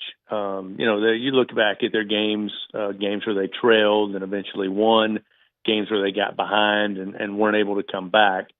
You can't really knock the defense. There's been segments. I mean, every team's going to go through that. But I just think if you've watched LSU basketball over the last so many years, it's always been like, we've got a couple of scores. We're losing games, 82 to 79, and you're just looking for defense. So for me, the ability of this team to want to play defense, number one, Taylor, and number two, it doesn't seem to impact the offense. Doesn't rather impact the defense, which again, we all came up shooting hoops, and when you go practice in the backyard, you're not practicing defense. You're practicing shooting, practicing scoring. Some people I've heard even lowered the goal to try to dunk, I'm told. But at the end of the day, you got to want to play defense. And that philosophy that I think the coach and the coaching staff have instilled doesn't seem to affect their offense. So even when shots aren't going down, it's not as if they start putting their, what on their shoulder and, the body language is bad. I mean, they just kind of realize, and I hear it, I talk to them all the time, and they say, having a couple of big defensive plays, a couple of forced turnovers kind of gets a team going in the same way that a massive dunk or a deep transition 3 does. And I like the fact that this team seems to buy into that philosophy. Speaking of getting the team going, Chris, there are 3 guys that I want to highlight because I think they've done a phenomenal job this year. And obviously when you lose a guy like Jalen Reed, it's never a good thing, but everybody kind of asks the same question. Can LSU maybe piece together a few guys to fill that role? And Damian Collins and Corey Chest have done an excellent job. What have you seen from those guys? Yeah, I mean, that to me was the biggest question mark when Jalen went down because, to Jalen's credit, that's been much documented. I mean, he kind of worked himself into a position you could always count on 8 to 10 points and 7 to 10 rebounds, if not more. And that started to be the consistent nature of Jalen's play, and then he goes down. Then you got to look and go, all right, who's going to be able to step in and handle that? Well, I don't know that it was fair to think that Corey on his own, Damian on his own, or Derek Fountain on his own, or even the freshman, as you mentioned, Robert Miller, could fill that void night after night. But what you're hoping for is what we've really seen over the last couple of games since Jalen went down, and that has been 1 or 2 of those guys providing maybe extra offense and 2 or 3 guys adding some extra on the glass. And the fact that the backcourt for LSU is starting to really rack up some rebounds, suddenly, again, you would love to have Jalen Reed back, but I think you've been able, to sustain and be able to fill and complement to get that points and then some, along with the same rebounding. And, to me, that was the biggest question mark when you lose a guy like Reed. And that's something they're going to have to continually improve on. The 6 points and 6 rebounds for Damian Collins tonight may not be good enough, against Vandy. Certainly against Auburn, against Arkansas, the list goes on and on. So you kind of, each of those guys that is filling in, Taylor, has to also continually upgrade their points and rebounds. Chris, if folks don't know about a freshman by the name of Victorious Miller, tell us what you've seen from him, because he has been phenomenal so far. Well, I mentioned it to Hunt a couple of weeks ago. What's impressed me the most is just his level of confidence, and not in a like. I mean, you see a lot of young, talented players in all sports come in and have confidence. It's his maturity that goes along with that confidence. For example, when I talked to him about a shot he made or a nice sequence where he got the team, going, he'll talk about how, he's got to get focused on defense, because he knows Coach McMahon has told him, if you continue to play defense, you're going to get those minutes to score your points. So he's already kind of ingrained that into his brain. And to me, that shows the maturity, to go along with the fact that he is pretty sure, Taylor, that if he plays defense and gets some minutes on the floor, he's going to score. So when you combine those two things together, I think that's what it's impressed me the most. And he's one of those guys that has a true mid-range jumper, and you don't see a lot of that in today's college basketball. So I think Tiger fans, the more he plays, the longer he's here, when he rises up with a 13 to 17-foot jump shot, I think Tiger fans are going to start to expect it's going to go in. Chris, LSU is going to start their SEC play coming up pretty shortly, and by all accounts, SEC by far looks like the best conference in college basketball this year. If LSU has a good run in SEC play, what sparks that? What would be the key to success? I think it's going to be defense, and again, I hate to harp on that, but you haven't seen a lot of these SEC teams stumble. Goodness knows, I mean, their win-loss record in the non-conference is laughable. And to be honest with you, I have followed SEC basketball since literally I was born, since the first time I knew what a sport was, growing up in Eastern Kentucky. So, to me, the SEC was always a top-heavy conference with, the top of the conference from year to year is going to be, the team that certainly can go all the way and cut down the nets. And now I think that lineup for the SEC has just gotten deeper. It's not really top-heavy, and it's not as if the bottom of the league, the way it used to be, you knew you had a win. Those days are gone from top to bottom. And I think LSU, again, they can't go into games. I think in years past, Taylor, in SEC play, when you took on that elite SEC team, the thought was, okay, how do we muddy up this game? How do we slow it down? And to me, that's not really what's going to win games in the league for LSU. That's not who they are. They want to run fast. So to be able to run fast and win in these games, you've got to play some defense. You've got to win the field goal stat. You got to run your opponent off the 3-point line. Kentucky is one of the most talented teams I've seen. They're playing with a lot of emotion because of the return home of Coach Pope and all that's going along with it. But they're a team that lives and dies, much like his mentor Rick Pitino's teams did in Lexington by the 3-point line. So again, Kentucky's going to be a tough team to play. Auburn's going to be incredible. Alabama, Arkansas. There's no easy ones. Texas, you name it. But I think LSU's got to do what they do offensively, which is they want to run. But to do that, you got to play good defense, and you got to run teams off the 3-point line. Chris Blair, voice of your LSU Tigers, is joining us right now. Chris, before I get you out of here, I want to get a quick thought on the Texas Bowl. Obviously, LSU is going to take on Baylor here on New Year's Eve. And unlike the last time you had to call a Texas Bowl game, John Trey Kirkland will not be taking snaps at quarterback, but the Tigers are a little short-handed. What do you want to see from them against Baylor? Well, kudos to John Trey on that touchdown pass at the end of the game. But nonetheless, I think I mentioned it to Hunt 2 weeks ago. The fact that Baylor has played, won 6 straight. Middle part of the year, there was some questions that maybe Dave Aranda was not the guy and the perfect fit there long term for Baylor. And I don't suggest, and I haven't been told that he's playing for his job or anything to that effect. But it's a huge game for Baylor because they'd love to finish the season with 7 straight wins. That certainly springboards you into the offseason, certainly has your fan base and your boosters feeling really good about where the program's headed, and you forget a lot about what you were complaining about mid-part of the season. So for that reason, I think Dave Aranda, with all the players that he's got that have committed to play in the bowl game, I think those guys want to go over and win this game. And I don't think it's all that too different for LSU. Obviously, the roster is going to look different. Guys have opted out to get ready for the draft. Guys have opted out to jump into the portal. But I think for the guys who have said to Coach Kelly, we're going to suit up, we're going to go to Houston, and we're going to win this game, a la Whit Weeks, who I know a lot of people heard in the media last week. Whit wants to go over and play, and he wants to win. So I think the guys that have committed to go are looking at this as an extension of next season. So for that reason, I think both of these teams have plenty of motivation. And I know that a lot of people aren't super excited about bowl games outside of the college football playoff. I would argue these two teams are setting up for what I think will be one of the more entertaining bowl games if you just love the sport of college football. And they certainly will be better, I think, than what we saw in the first weekend of the college football playoff. Yeah, absolutely. Chris, I have kept you way longer than I meant to. I know you are a busy, busy man. Thank you so much for hopping on with us today. Well, that's you don't need to apologize to me. I'm the one that showed up late, so that's the least I could do. All right, Chris, you have a good one. Look, we'll talk soon. You got it, man. Happy New Year to Tiger fans. That's it. Happy New Year. That was Chris Blair right there, the voice of the Tigers, and guy who I produced the games for LSU basketball and baseball. I'm sure I'll be talking to Chris this weekend. All right, look, we're going to take a timeout. We get back, we're going to close out this show like we do every single day with Take It or Leave It. The Hunt Palmer Show. Genesis of Baton Rouge, genesisofbatonrouge.com. They're the only fully exclusive Genesis dealer in the state of Louisiana, and they're right here in Baton Rouge. I told y'all earlier this week, we were driving, my wife goes, oh, that's that car I really like. It's a Genesis. And she had no idea that I even do this. I was like, yeah, they're really nice. They're really, really nice.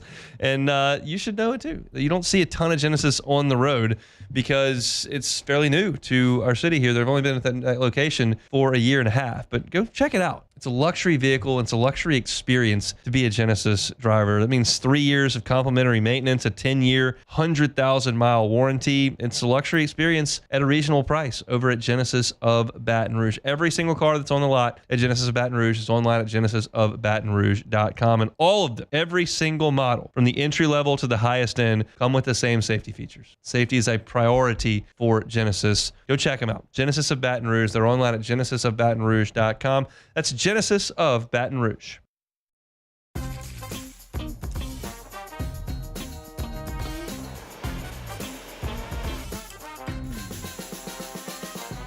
The best kept secret in town is out. Discover Tallulah at the Renaissance Hotel on Bluebonnet. The Windsor Senior Living Community in Mandeville, Louisiana is a beautiful, vibrant apartment community geared toward seniors. They are nestled right in the heart of Mandeville, where seniors live a more carefree lifestyle in spacious apartments with the peace of mind that comes from having a little extra help. Call the Windsor at 985-624-8040 to schedule a lunch and tour. Come see how the Windsor can be your passport to peace of mind. Breck teamed up to reimagine your parks, and you imagined big. With your help, we went to work, creating 12 beautiful community parks across the parish. A family-sized water park, miles and miles of trails, and parks just for your dogs. There are more places to splash, to explore, to run wild, and even soar. You imagined, we delivered gold. Breck, your #1 park system in the nation.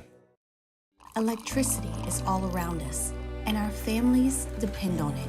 Every day is sparked by the power of a cold drink or a warm meal, a movie night, and a comforting light at the end of a dark hallway.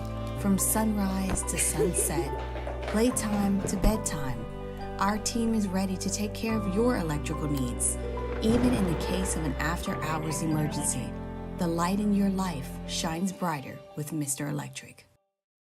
Gulf Coast Office Products is a nationally recognized Savin office equipment dealer based right here in Louisiana. Over 100 employees strong, Gulf Coast has the boots on the ground to support all vertical markets, from education, engineering, legal, and finance. With the latest in office technology, from desktop to production segment units, Gulf Coast and Savin have the perfect fit for you. Call 225-756-2644. That's 756-2644 for Gulf Coast Office Products. Hey, it's Matt Moscona. For years, you've heard me tell you about Insurance Network of Louisiana, helping you find better coverage for less money. But it's not just for your home and auto. They also offer commercial.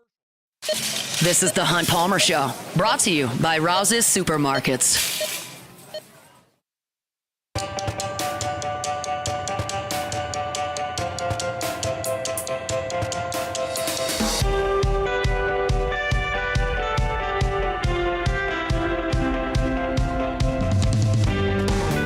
All right, welcome back into the final segment of the Hunt Palmer Show. Taylor Sharp sitting in for Hunt Palmer. I've been with you for the past 2 hours, and we've had a heck of a time. Hunt will be back tomorrow, but right now, let's do it like we do every day with a little take it or leave it. Beck, kick us off. Take it or leave it. Take it or leave it. Today's hottest stories in sports, news, and sometimes even Hunt's life. The question is, will he take them or leave them? Haven't done this since the intro. Yes. I like it.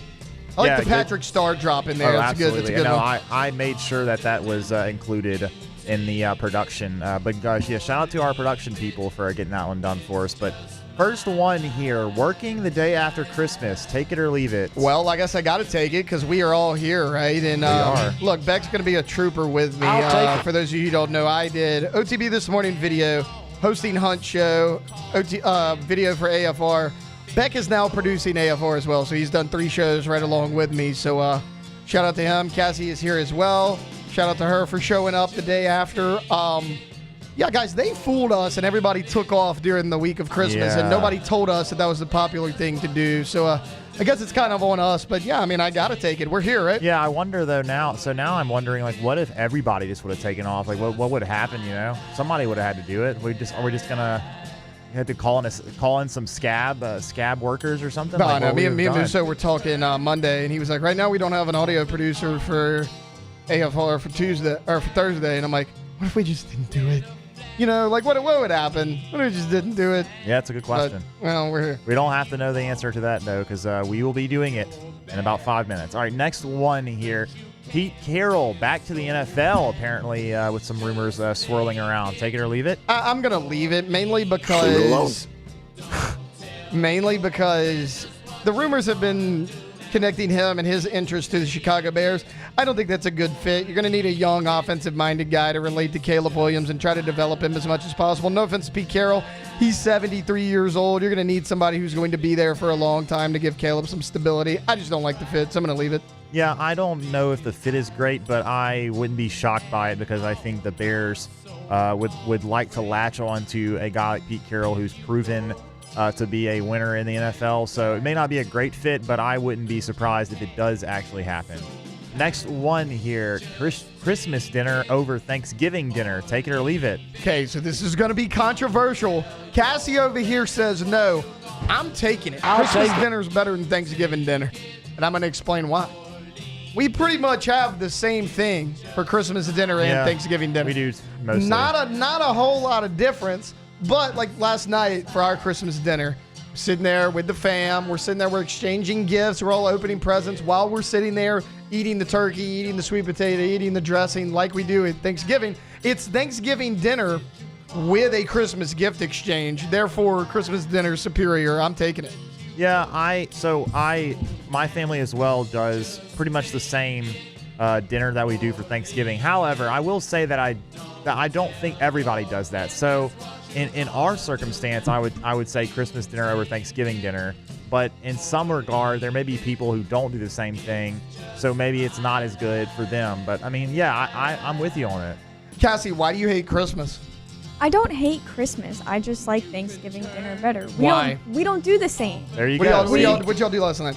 Well, we went to my grandma's and we don't have like a big whole dinner. Okay. It's usually just like a honey baked ham and a couple of sides. I had a ham last night. It was phenomenal. Yeah, but it's not the same as Thanksgiving. Thanksgiving, you got the whole turkey, the mashed potatoes, mac and cheese, the green bean casserole. I think I had all of this yesterday. I think I had all of this yesterday. Yes, I know, Taylor, but that's what I was saying. Not Like, everybody. I didn't have it all Not everybody's yesterday. got the same thing, man. That's the only problem with that.